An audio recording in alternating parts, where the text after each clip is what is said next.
The sun had barely risen over LaGuardia International Airport in New York. The air outside was sharp with winter cold, and every breath turned into a small white cloud. Inside, the terminal pulsed with energy. The chatter of passengers, the rhythmic roll of luggage wheels, the distant crackle of announcements over the PA system. Among the crowd moved Brian Hill, a 32-year-old African-American man with calm confidence in his stride. He wore a dark blue suit and a charcoal coat, simple, clean, professional. His shoes shone, his documents were neatly arranged, and the faint smile on his face told the story of a man finally living his dream. Brian was heading to Toronto, Canada. After years of hard work as a software developer, he had been invited to speak at an international tech conference. It wasn't just another work trip. It was his first time abroad, his first major recognition in a field he loved. He had called his mother the night before, promising to text once he landed. She'd prayed for him over the phone, her voice trembling with pride. Everything about this morning felt right, until he reached Security Gate 12. Watch this very interesting story to the end. Comment where you are watching from, so we can give you a shout-out. Don't forget to like, share, and subscribe. Behind the inspection counter stood Richard Campbell, a 45-year-old airport security officer. His uniform was crisp, his badge polished to a mirror finish. But his eyes, sharp, pale, and cold, told another story. Richard was known around LaGuardia. Colleagues described him as strict, but the truth ran deeper. For years, he had quietly abused his position, hiding behind protocols and random checks to target travelers he didn't like the look of, especially people of color. He had done it so often that it had become part of his morning routine, as normal to him as scanning luggage or stamping a boarding pass. And today, his eyes locked onto Brian. Richard watched him for a moment. The confident walk, the neat attire, the well-spoken aura that didn't fit the stereotype in his head. Something about that bothered him. He straightened up and called out in a clipped tone. "Next!" Brian stepped forward, still smiling. "Good morning." Richard didn't return the greeting. He held out his hand. Passport and boarding pass. Brian passed them over. Richard flipped through the passport slowly, too slowly. His thumb lingered on the photo page. His gaze drifted from the passport to Brian's face and back again, as if he were looking for something wrong. "Purpose of travel?" "Business," Brian replied. "I'm attending a technology conference in Toronto." Richard raised an eyebrow. "Oh, big-time tech guy, huh?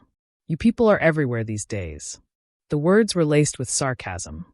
Brian caught it, but he stayed calm. "Just doing my job, sir." Richard smirked. "Mind stepping aside for a quick security check?" Brian frowned slightly. "Is there a problem?" "Random selection," Richard said flatly. "Step aside, sir." Brian nodded, trying to stay composed.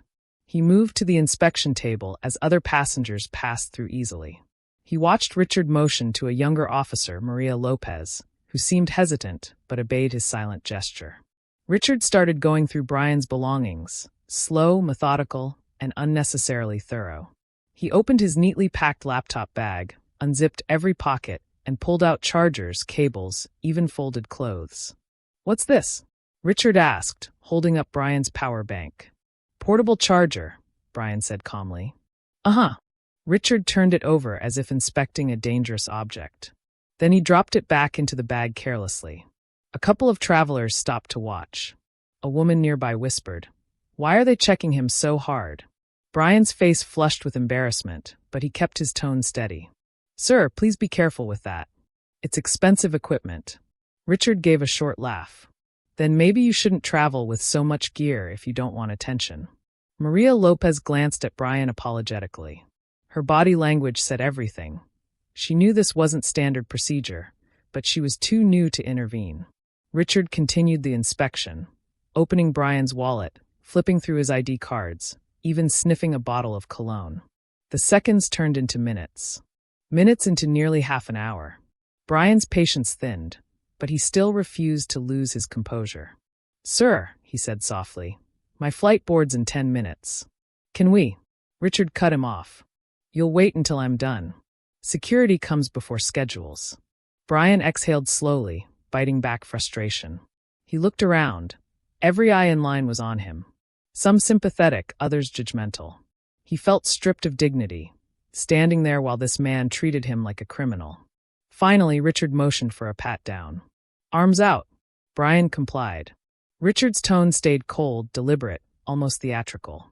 He checked Brian's pockets one by one, then stepped back. "You're clear," he said at last, handing back the passport with a smirk. "You can go now." Brian looked at the clock. His flight had already departed. Brian gathered his scattered belongings, sliding his laptop back into his bag with trembling hands. He didn't speak. He didn't shout. He just looked Richard in the eyes and said quietly, "You may wear that badge, but it doesn't make you right." Richard frowned. "Excuse me?" Brian zipped his bag and stood tall. "Power is borrowed, sir. And someday you'll answer for how you use it." Richard scoffed, shaking his head. "Yeah, you one of those karma guys." Brian's voice was calm, almost prophetic. "I don't have to be. Life takes care of people like you all by itself." He turned and walked away, leaving Richard speechless for the first time in years. Maria Lopez hesitated before speaking. "Sir," she said softly, "was all that really necessary?" Richard didn't answer. He just waved her off, pretending to be busy with the next passenger. But for the first time, his confidence faltered. He glanced toward the direction Brian had gone, and for a brief moment, something flickered in his chest. Not guilt, just discomfort. He shrugged it off. "Another entitled traveler," he muttered to himself. "He'll get over it." But deep down, a small crack had formed in the armor of arrogance he had built over the years. He didn't know it yet, but that crack would soon shatter everything. Later that day, Brian sat in the airport cafe, rebooking his flight for the next morning. His hands trembled as he typed an email to his company, apologizing for the delay. He had missed his panel presentation, a moment he'd waited for all year. Still, he refused to let anger control him. He drafted a formal complaint to the Transportation Security Authority, TSA, describing the incident in detail. He included the officer's name, badge number, and every word spoken. Then he hit send. Across the terminal, Richard sipped coffee in the staff lounge, laughing with two co-workers about overreacting passengers. He never noticed Maria sitting silently in the corner, her phone recording part of the conversation. Her conscience couldn't let it go. That night, as Brian finally boarded a later flight to Toronto, he looked out the airplane window, the city lights of New York flickering below. He wasn't angry anymore, just thoughtful. His mother's words echoed in his mind. "When people do wrong to you, don't curse them, son. Just move forward. Life has a way of bringing balance." Brian closed his eyes and whispered, "Maybe she's right.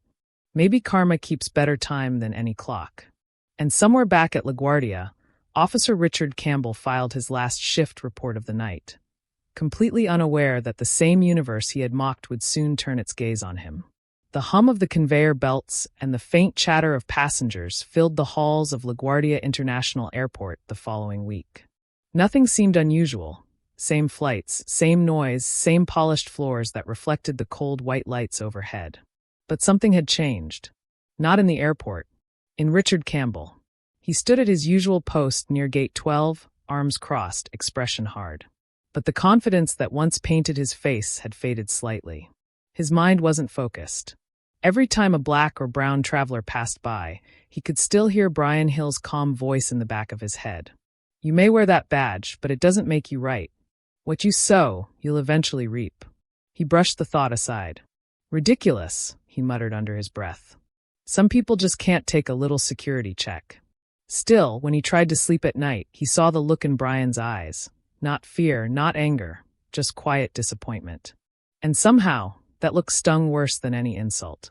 At the far end of the security zone, Maria Lopez worked silently at her assigned post.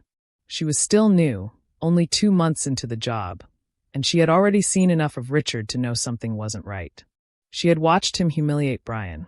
She had watched him pick on others who didn't look like him. She'd told herself to stay quiet.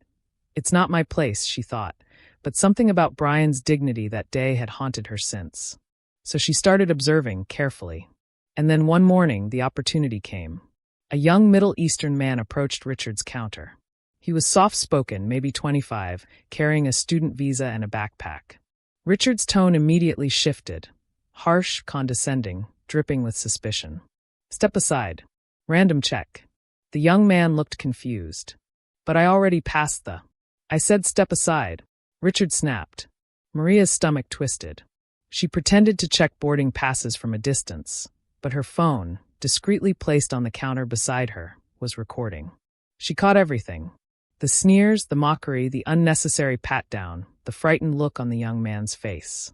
And when it was over, she quietly sent the file to a private email, not to the TSA, not to the police, but to Mr. Duncan Reed, the airport's regional manager. Duncan Reed was a man known for two things: precision and justice. A veteran in airport administration, he had a reputation for not tolerating misconduct. So when Maria's email landed in his inbox that afternoon, he didn't hesitate. He watched the video in silence, jaw tightening with every passing second. When it ended, he replayed it twice. Then he leaned back in his chair, exhaled slowly, and whispered, "Finally caught you, Campbell." Within an hour, an internal review was opened, quietly, discreetly. HR pulled up Richard's record. At first glance, everything seemed spotless. But then, Duncan noticed something odd. Several previous complaints had been dismissed for lack of evidence. Names appeared: Brian Hill, an elderly Hispanic woman, a Nigerian family. All similar stories. All conveniently buried. This time, though, there was proof. Days passed. Richard began noticing whispers around the staff room. When he entered, conversations would stop. Maria avoided eye contact. The once familiar camaraderie had cooled into silence. One morning, his supervisor handed him a sealed envelope. "Campbell, report to the manager's office after your shift." Richard frowned. "What's this about?" The supervisor just shrugged. "Don't know. But I'd go if I were you." Richard spent the entire shift uneasy. Every beep of the scanner sounded louder than usual. Every glance from a coworker felt like judgment. His gut told him something bad was coming, but he tried to shrug it off. Probably just a routine audit, he told himself. But that night, when he stepped into Duncan Reed's office, he knew it was no audit. The manager sat behind his desk, eyes sharp and cold. Maria Lopez sat beside him, hands folded tightly. "Officer Campbell," Duncan began evenly. "Do you know why you're here?" Richard forced a smile. "No idea, sir. Just following orders." Duncan pressed play on a tablet screen. The video began to roll, Richard barking orders, ridiculing the young student, tearing through his belongings. Every second of his arrogance echoed through the room. When it ended, the silence was heavy. "Is this how you represent airport security?" Duncan's voice was low, controlled. "Do you think this is how professionals treat travelers?" Richard swallowed hard. "It was a standard inspection, sir." The kid looked suspicious. "Enough." Duncan slammed a folder on the desk. "We've reviewed every complaint against you for the past 5 years. You've been warned before, haven't you?" Richard shifted uncomfortably. "Those were misunderstandings." "Misunderstandings?" Duncan leaned forward. "You've humiliated dozens of passengers. You've turned a place of safety into a stage for your ego. You're lucky this is still an internal meeting." Richard's voice dropped. "Are you firing me?" Duncan's gaze hardened. "You're suspended pending investigation. Turn in your badge and ID." The words hit like a punch. For the first time in 20 years, Richard felt powerless. He hesitated, but the look in Duncan's eyes left no room for argument. He unclipped the shiny silver badge from his chest and placed it on the desk. As he left the office, the hallways seemed longer, emptier. Every step echoed with the memory of his arrogance. 2 days later, Richard woke to his phone buzzing nonstop.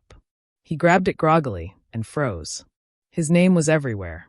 Twitter, TikTok, Facebook, all flooded with the same headline. "Airport officer caught on camera harassing passengers at LaGuardia." The video had leaked. Millions of views. Thousands of angry comments. "Racist pig. Fire this guy. Justice for travelers." Richard's face, once hidden behind authority, was now public. Memes. News articles.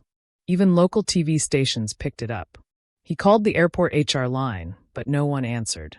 His messages went unread. By noon, his suspension turned into termination. That night, reporters camped outside his apartment building. Neighbors whispered. His wife, Janet, refused to look at him. "You said it was just a misunderstanding," she cried. "Now it's all over the news." Richard snapped back. They twisted everything. It's fake. But deep down, he knew it wasn't fake. He knew exactly what he had done. And karma, it seemed, had arrived right on schedule. 1 week later, Brian Hill landed back in New York. The conference had gone well. His talk was recorded and even shared online, a viral moment of inspiration about perseverance and technology. Yet, a part of him still remembered that morning at the airport.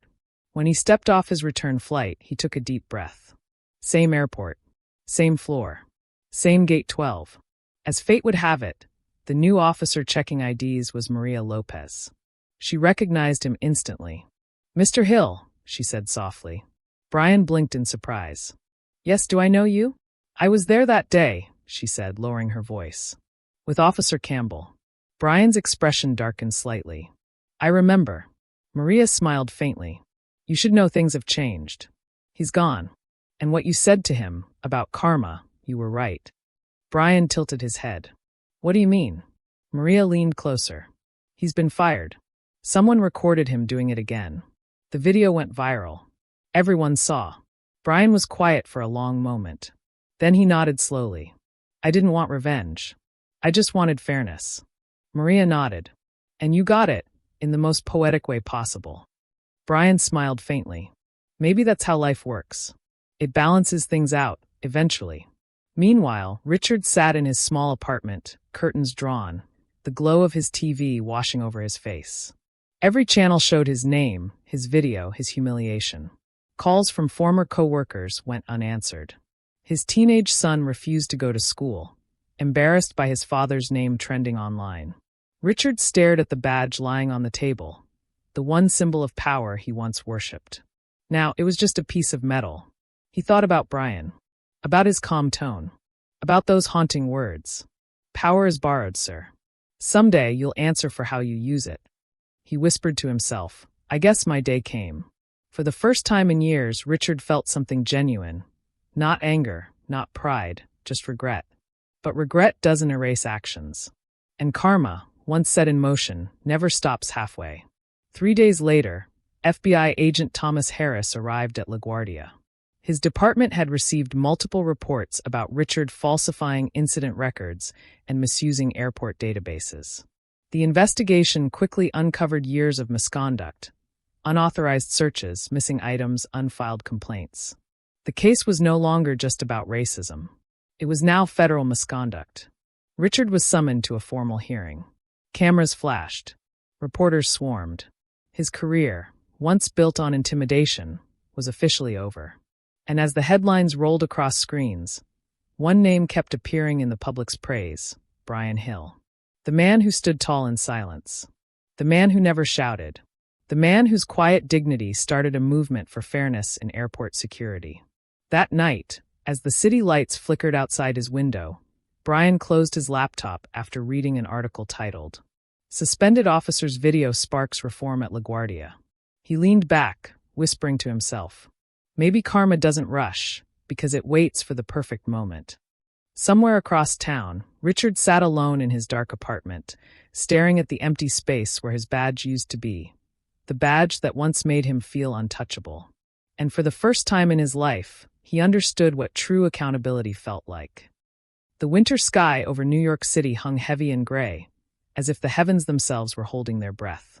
The story of Richard Campbell, the disgraced airport officer from LaGuardia, had dominated headlines for weeks. His name, once unknown beyond the airport walls, was now a symbol of everything wrong with authority misused. He couldn't go anywhere without whispers. His neighbors avoided him.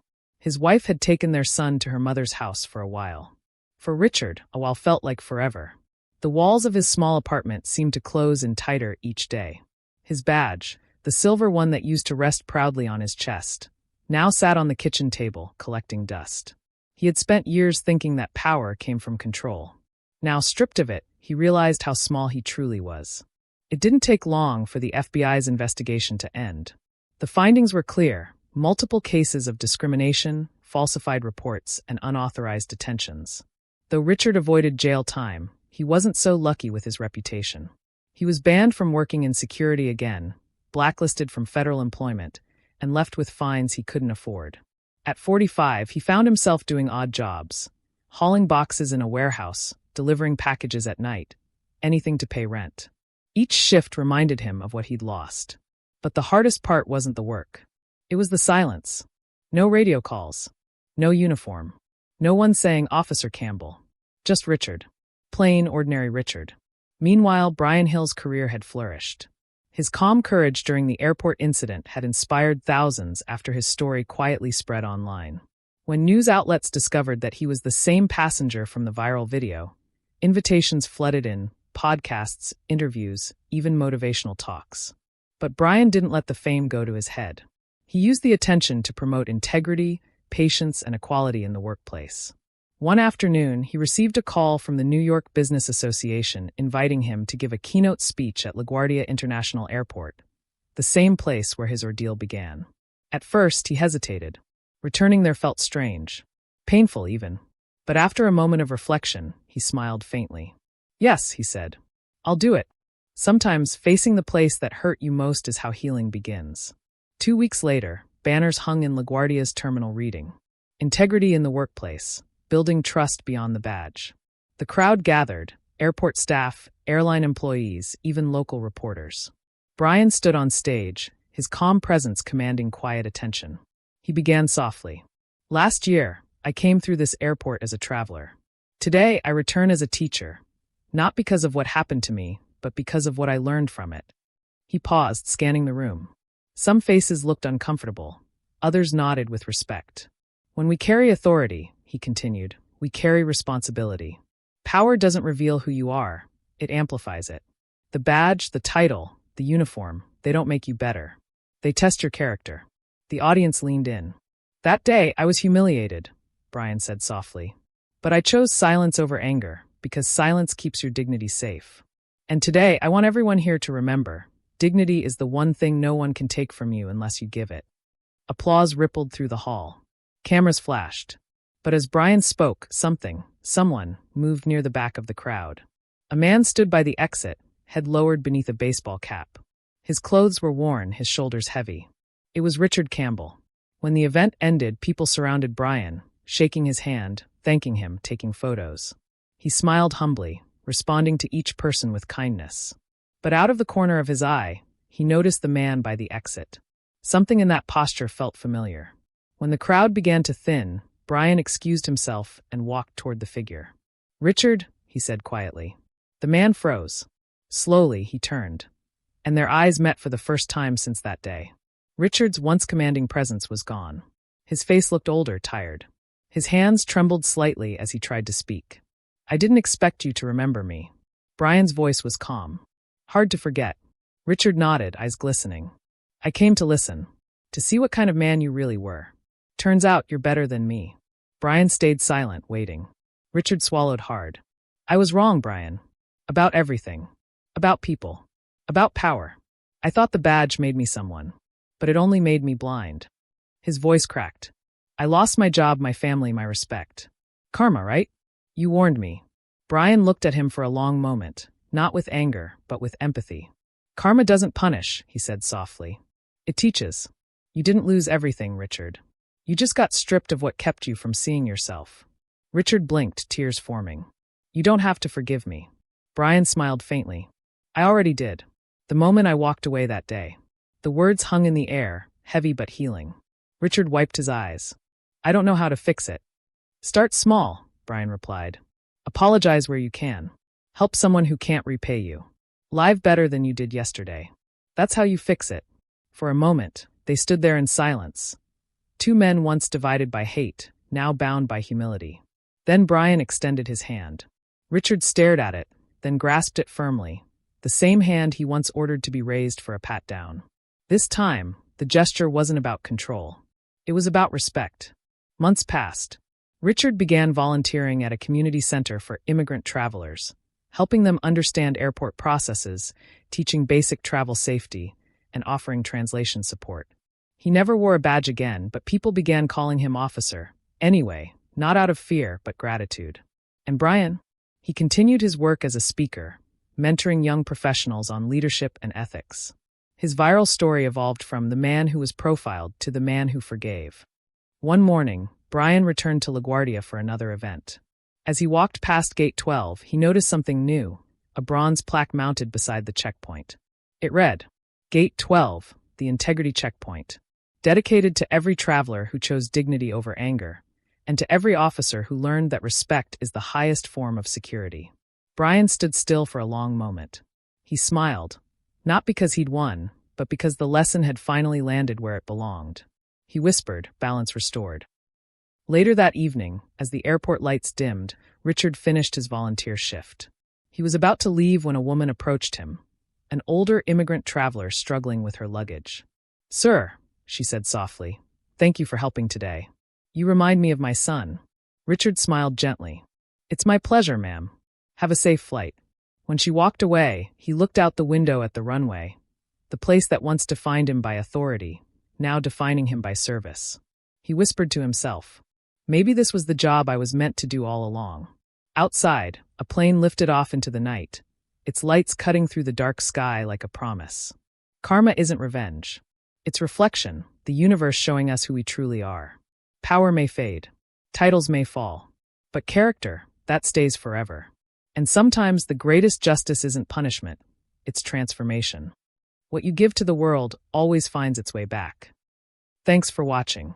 If you enjoyed the video, please like, share, and subscribe to Boundless Echoes for more interesting stories. We really appreciate your support. Comment where you are watching from, so we can give you a shout out. See you in our next video.